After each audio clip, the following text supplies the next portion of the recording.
It looks sleek and modern, and I can't wait to get it installed in the car. That's everything in the box. Next up, we'll start the installation process and see how this stereo performs. This is the wiring harness.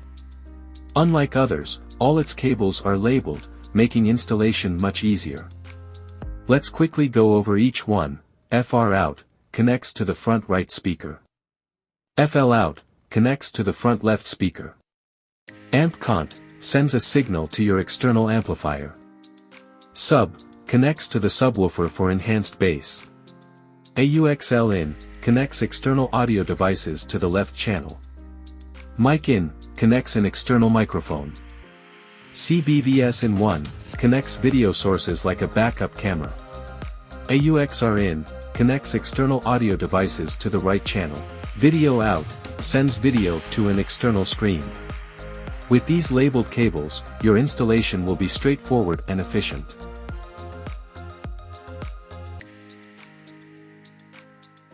Let's take a closer look at the car head unit.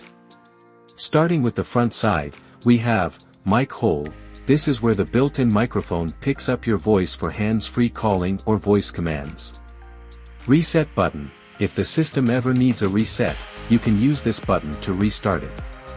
On the front touch panel, we have several important buttons. Power button turns the unit on and off. Home button takes you back to the main menu.